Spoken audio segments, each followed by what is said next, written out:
Na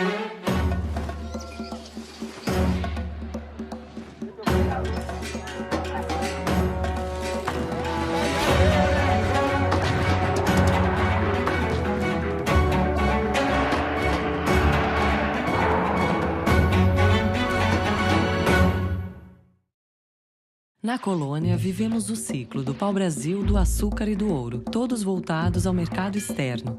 Com a vinda da família real portuguesa e a independência, tivemos tesouro, fazenda, banco e constituição. Enquanto o mundo viveu duas revoluções industriais, o Brasil continuou baseado em latifúndios, exportação e trabalho escravo. Agora, no ciclo do café, a escravidão foi abolida e 1 ano depois chegou a República e as promessas de grandes mudanças. A economia mudou pouco até 1929, quando o mundo quebrou.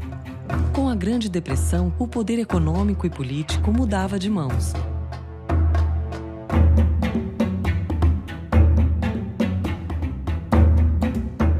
Em 29, explode a crise de 29, a crise do capitalismo mundial. Que foi provocada pela quebra da Bolsa de Nova York. A crise de 29 foi uma tragédia. Começa a Grande Depressão. A depressão dos anos 30 foi terrível. Pegou o Brasil em cheio. A Revolução de 30, no fundo, está ligada a esse processo. Getúlio veio do Sul cavalgando e assumiu o poder. A economia brasileira ainda dependia muito das exportações do café e das exportações de produtos primários. Getúlio reagiu à crise de 30 com uma política de comprar o café, queimar o café. Para manter o preço no exterior e ganhar rendas exteriores. Se a capacidade para importar cai muito, de um lado você tem uma crise de abastecimento, claro, né? E de outro, abrem-se oportunidades fantásticas. Abriu a oportunidade de fazer no Brasil a indústria substitutiva de importação. Substituir importações por produção no país. A Revolução Industrial Brasileira realmente começa em 1930 e vai de 1930 a 1980. O Brasil se recuperou mais depressa do que muitos países. Em 1933, a indústria já é maior que a agricultura no PIB brasileiro. Mas o mundo ainda vivia a chamada Grande Depressão. A visão da época do governo é de que isso fazia parte do processo de ajuste. No longo prazo, a economia acabaria se ajustando. Keynes é aquele que verbaliza: a longo prazo estaremos todos mortos. Então, é a hora de o Estado intervir. E o presidente Franklin Roosevelt interveio na economia apenas em 1933. Foi o New Deal. O New Deal era uma forte intervenção do Estado na economia, com investimentos do Estado em obras de infraestrutura, de transporte, de navegação, enfim, e isso impulsionaria a economia. À custa de programas de obras públicas só para gerar emprego para as pessoas. No mundo inteiro, cresce o Estado, porque se percebe que o gasto público é essencial para tirar os países da depressão. Na altura de 1933, 34, você já começa a ter recuperação no primeiro mundo, mas à custa de rearmamento. O mundo parece embriagado com essa máquina de empregar as pessoas, criando os instrumentos para sua própria destruição. A Europa inteira estava caminhando para governos de cunho centralista e até autoritário. Junto com a morte anunciada para muitos da economia de mercado, desaparece também a democracia, destacadamente na Alemanha.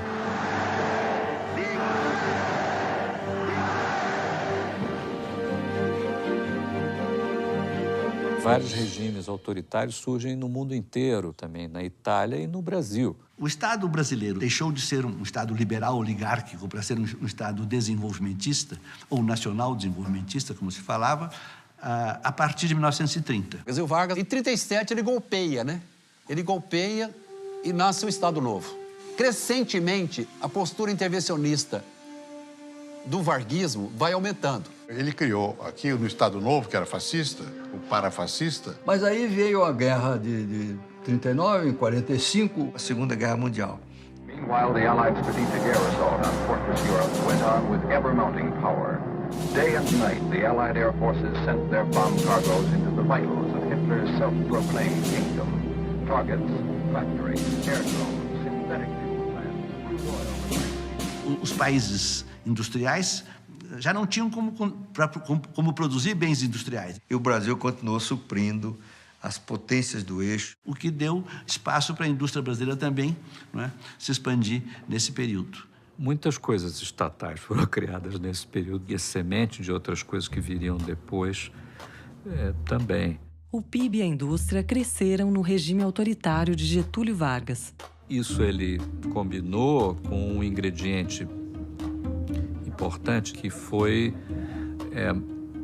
o populismo. Havia uma população urbana, operária, e que poderia ser atraída para a sustentação do governo. E aí se criou todo um aparato institucional de ganhos para o trabalhador. Você teve uma série de legislações que foram sendo implementadas ao longo dos anos 30, que acabou na consolidação das leis do trabalho em 1943. Foi uma cópia da Carta del Lavoro, italiana do Mussolini. O salário mínimo foi instituído no Brasil em 43. Se tinha um número máximo de horas trabalhadas. Garantias de férias, impedir o trabalho de menores, regular o trabalho das mulheres. Ele criou uma reestrutura das relações de trabalho, os sindicatos. Mas sempre sob a tutela do Estado. Os sindicatos controlados pelo governo, os dois lados, empresarial e de trabalhadores. Bom, criou uma máquina de ligação de clientelismo entre os sindicatos e o governo. Um sindicato único, reconhecido pelo Estado. Um imposto sindical fazendo com que o sindicato dependa do Estado de alguma forma. E o governo dando dinheiro e controlando tudo isso. Uma coisa bastante discutível, porque houve um atrelamento do sindicato ao Estado. E depois a manipulação política do sindicato para o partido que domina o governo, ou do qual o governo provém. Enquanto as disputas de classe eram controladas no Brasil, em 1945 a guerra chegava ao fim. E surgia a Guerra Fria. Já prevendo o fim da guerra, em 1944, as nações se reuniram para reorganizar a economia mundial. A economia mundial ficou muito desorganizada. Em 1944, há essa grande conferência em Bretton Woods para reordenar o sistema monetário internacional. É quando se inventa o FMI. Uma instituição, né, que, de alguma forma, deu assim, as regras do jogo para o comércio internacional. Pode haver situações onde um determinado país se vê com falta de recursos. Ele nasceu para controlar déficit em contas correntes. Para evitar, inclusive, que este problema, localizado neste determinado país, se amplificasse. Para ajudar países nesse tipo de situação, sem um prejuízo muito grande às populações. Com o FMI, surgiram também a ONU e o PIB, o cálculo das riquezas produzidas em cada país. Acabou a Segunda Guerra Mundial, imediatamente a ONU convocou todo mundo e fez as regras sobre como ia ser feita a contabilidade nacional e, portanto, como ia ser calculado o PIB. PIB quer dizer Produto Interno Bruto, e ele é uma somatória de tudo o que se produz e que é considerado economicamente valioso. Nenhum país pode ser membro do FMI se ele não calcula direito isso. A Conferência Internacional de Bretton Woods, 1944, presume que cada país vai ter um banco central para cuidar da sua moeda. Um banco que manda nos outros bancos. E aí decide-se reforçar a atividade dos bancos centrais do mundo. Só que o Brasil não tem banco central. Então, por favor, Brasil, volte para casa e faça um banco central. O doutor Bulhões tomou o compromisso de criar um banco central aqui no Brasil. Encontrou uma tremenda resistência no Banco do Brasil, dos políticos, dos empresários. A resistência era tão grande que ele resolveu fazer o que ele chamou de um embrião do Banco Central. Que é a criação da Superintendência da Moeda do Crédito, a SUMOC. Esse embrião do Banco Central, criado para funcionar 6 meses, 1 ano, durou 20 anos. A SUMOC manteve o Banco do Brasil como centro do sistema financeiro. O Banco do Brasil tinha funções, inclusive, de fazer o papel do Banco Central. A execução da política creditícia, da política monetária, da política cambial, estava basicamente com o Banco do Brasil. A SUMOC foi formalmente criada já no governo de Dutra. O Dutra começou muito mal, né, porque ele resolveu abrir a economia. Mas de uma forma tão indiscriminada que acabou resultando um inconveniente muito grande. Reduziu muito as reservas brasileiras, que eram fantásticas naquele período, tinham sido acumuladas durante a guerra e tudo, né? E um ano e meio depois, abandonou o liberalismo econômico. Depois de Dutra, Getúlio Vargas voltou à presidência em 1951. Bota o retrato do velho outra vez, né? Bota o retrato do velho outra vez, bota no mesmo lugar o sorriso do velhinho, faz a gente trabalhar, o sorriso do velhinho, faz a gente trabalhar. O que o Getúlio fez? Fez muita coisa importante. O modelo institucional da infraestrutura foi desenhado pelo Getúlio. Com uma série de projetos. Foi criado o BNDES, que na época era BNDE, não era BNDES. Com a preocupação de financiar as atividades de infraestrutura, criam uma série de empresas estatais importantes que depois marcaram o desenvolvimento brasileiro, né? O governo Vargas cessa abruptamente em 54, causando comoção nacional. Nas eleições seguintes, Juscelino Kubitschek foi escolhido presidente do Brasil. Qual o país que JK encontra? Já é uma economia em processo avançado de industrialização. Juscelino mobilizou o país em torno de um grande projeto. O projeto de um Brasil grande. O que se dizia era 50 anos em 5. O governo Juscelino, desde o início, teve um ambicioso plano de metas. Com foco em 5 setores, que é a energia, transporte, a indústria de base, a saúde e a alimentação. E Brasília, né? A mudança da capital federal, que a longo prazo abriu uma nova fronteira agrícola para o país. Mas mais do que isso, representou o avanço de um novo setor na economia brasileira, que é o setor das grandes construtoras. Talvez mais emblemático tenha sido a capacidade de atrair para o Brasil a indústria automobilística. Digamos que o Juscelino realizou de outra maneira aquilo que o Getúlio tinha concebido, né? Processo de industrialização. Ele foi tão competente e tão hábil. A economia brasileira mudou de patamar. Os grandes projetos de energia, Furnas, por exemplo, grandes projetos rodoviários, a integração com o Nordeste, a BR-116, muitos projetos. Foi crescimento acelerado, industrialização acelerada, integração nacional, interiorização do desenvolvimento. A 56 até 61, quando a economia cresceu 8,5% reais, o PIB aumentou em 50%. É algo espantoso, é quase um milagre, é assustador o que aconteceu durante o governo JK. O governo Juscelino tem uma imagem histórica açucarada. Tudo deu certo, inovação na música, otimismo. O florescimento das artes no período JK. O bicampeonato de 58 e 62, quando, nas palavras de Nelson Rodrigues, o Brasil abandona o chamado Complexo de Vira-Latas. O período ficou conhecido como Anos Dourados. Os Anos Dourados eram também o início da era espacial no mundo. E no Brasil, marcava o início de graves problemas.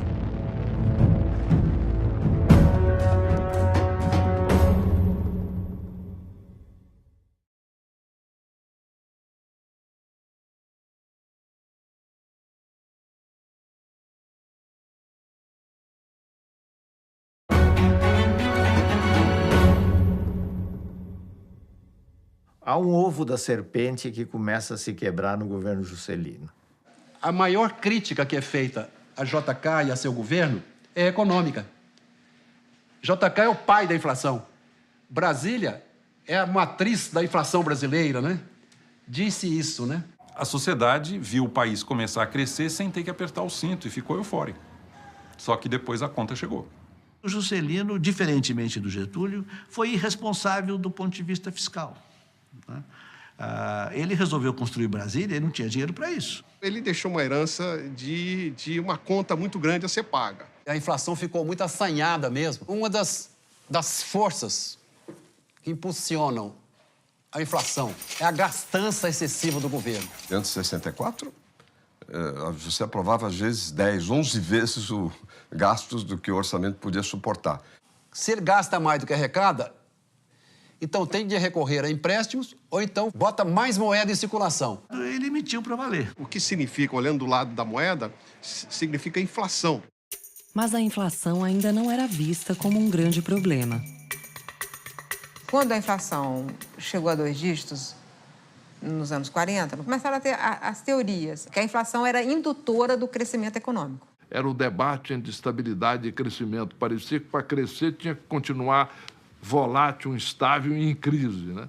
E que estabilidade ia levar à estagnação. Ao combater a inflação, você tomaria medidas que produziriam uma redução do crescimento, como uma redução do gasto público ou uma elevação da taxa de juros, e que isso aí eram medidas recessivas. Muita gente acreditou nessa lorota. A inflação que é uma maneira pela qual você vai tirando o valor de quem tem a moeda nas mãos. Cada unidade monetária que você tem na mão, cada vez compra menos. A inflação é um imposto sobre o pobre. É colocar a mão no bolso de cada cidadão brasileiro, corroendo o poder de compra da renda dos brasileiros. Então, o governo, na verdade, com a inflação, retira o poder aquisitivo da população, se apropria dele de uma forma traiçoeira. Inflation was a kind of tax on everybody that took away savings, but it wasn't one that was voted on by the public. Alguém que diga que o imposto sobre o pobre deve ser a base do progresso de uma nação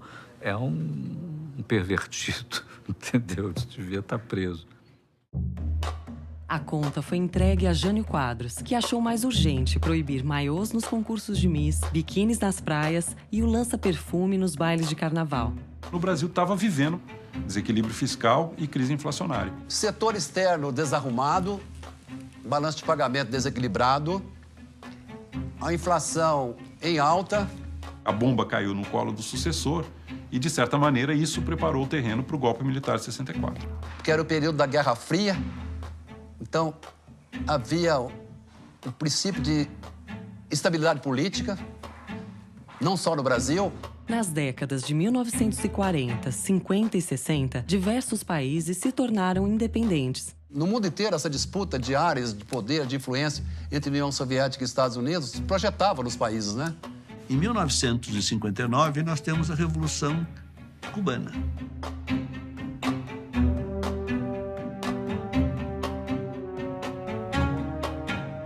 E isso vai apavorar os Estados Unidos e vai apavorar as elites brasileiras. Tancredo dizia que Jânio era um grande talento político e seria até um estadista se tivesse equilíbrio emocional. Em agosto acaba o governo Jânio Quadros, entra o governo do João Goulart. Foi um governo complicado pela resistência. Não era confiável para o poder militar. O que colocou o Brasil numa crise econômica e política muito grave? Tancredo Neves convenceu os militares a permitirem que Jango assumisse, mesmo que em regime parlamentarista. Em 61, Jango restabeleceu relações com a União Soviética e, em 62, se absteve de apoiar a expulsão de Cuba da Organização dos Estados Americanos. Isso logo antes da crise dos mísseis, considerado o auge da Guerra Fria. E ele fez tudo para ser deposto, terminou sendo deposto. Sucedeu-se a crise que vem com o governo Goulart. A inflação, então, dispara, o crescimento se prejudica ainda mais e o desenlace é o golpe de 64. Os militares depuseram o presidente, caçaram parlamentares e tomaram o poder. Eu me lembro que o primeiro lema colocado depois da Revolução de 64 foi desenvolvimento com segurança. O discurso era de uma intervenção corretiva. Tinha o pretexto do combate ao comunismo na política e o combate à inflação e à corrupção. Arrumar a casa, devolver o poder a quem o povo eleger, em 3 de outubro de 65. Tanto que O golpe foi apoiado por grande parte do empresariado, boa parte da classe média, do clero. As reformas vieram rapidamente. Eu não estou fazendo nem de longe a defesa do regime, mas teve um papel muito importante na estruturação de todo esse aparelho financeiro. Nesse período foram assentadas as bases do que seria um grande período de prosperidade para o país. É preciso reconhecer isso. O Brasil deve muito a dois cidadãos formidáveis, o Roberto de Oliveira Campos e o Otávio Gouveia de Bulhões. Entre 64 e 67, o Bulhões e o Campos recuperam a estabilidade macroeconômica do Brasil. Eles fizeram um trabalho extraordinário. É muito difícil você encontrar um setor da economia brasileira que não tenha sido modificado. Foi feito um grande ajustamento fiscal. Um combate severíssimo à inflação, ao déficit público, redução de despesas. Reforma tributária, a reforma monetária, a criação definitiva do Banco Central, até então era a Superintendência da Moeda e Crédito. O Banco Central foi criado em 1964. Em 1965, baixa a lei do mercado de capitais. Eu acho que tivemos uma primeira reforma bancária. E aí os bancos um pouco maiores começaram a ter mais condições de financiar empresas e começaram a se expandir mais, ocupando o território nacional. Enfim, uma série de inovações que foram muito importantes. E é interessante que todas essas reformas foram feitas num período curto, de apenas 2 anos e meio. Em vez de devolver o poder aos civis em 65, como prometido, os militares foram reduzindo as liberdades políticas e civis, até que o regime passou a torturar presos políticos e censurar a imprensa. Mas a economia crescia e a inflação caía. Quando o Delfim estava no Ministério da Fazenda e eu no Banco Central, um período áureo da história do Brasil, chamado milagre econômico. Nunca houve milagre. Milagre é feito sem causa. Esse processo foi feito, basicamente, dando ao setor privado o estímulo necessário para aumentar a sua produção. Um grande programa de exportação de manufaturados. A taxa de câmbio adequada, uma carga tributária modesta. O modelo de desenvolvimento que o Brasil adotou nesse período foi um modelo de uma economia fechada, com a presença importante do Estado, pouca ênfase em produtividade, pouca ênfase em educação. Enquanto o homem chegava à Lua e inventava o microprocessador, os brasileiros iniciavam a construção da usina de Angra dos Reis, da Transamazônica e da ponte Rio-Niterói. Com a taça da Copa de 70 e o sucesso econômico, muitos brasileiros fechavam os olhos para a truculência da ditadura militar. De 1967 a 1974, durante praticamente 7 anos. O Brasil se desenvolveu de uma forma muito firme. O Brasil, por exemplo, foi um país que bateu recordes de crescimento. Taxa de crescimento média perto de 9%. Nós chegamos a crescer 14% num ano, em 1973. Um negócio fantástico. Entre 1930 e 1980, o Brasil foi o país que mais cresceu no mundo. O Brasil crescia mais do que o Japão, que os países da Europa, com tudo em ordem, com pouca inflação. Com inflação declinante e sem problema no balanço de pagamentos. A taxa de inflação caiu, em 74 andou em torno de 12%, 13%, 14%, por aí. A inflação caiu, mas ela nunca voltou a um dígito.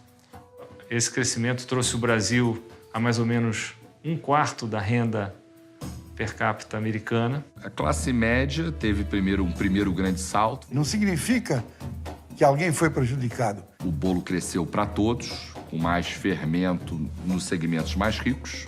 Significa que uns melhoraram, ou todos melhoraram, mas alguns melhoraram mais do que outros. A gente deu muita ênfase a investimento em capital físico. Pouca ênfase em produtividade, pouca ênfase em educação. Você não tem aumento da presença da criança da escola durante o período do milagre. A ditadura mesmo significou no Brasil desenvolvimento econômico sem desenvolvimento social. Eu não vou nem falar da ditadura, mesmo antes. Né? Por exemplo, quando você decide que é mais importante você criar um monopólio do petróleo do que investir em educação, você está dando um exemplo típico de que não há uma consciência realmente. Isso gerou um país com uma distribuição de renda extremamente desigual. Isso foi tudo feito num ambiente de descaso absoluto com a questão da desigualdade. A desigualdade aumentava e as liberdades diminuíam, enquanto o sonho de ser grande se concretizava. Mas a economia também estava prestes a ruir.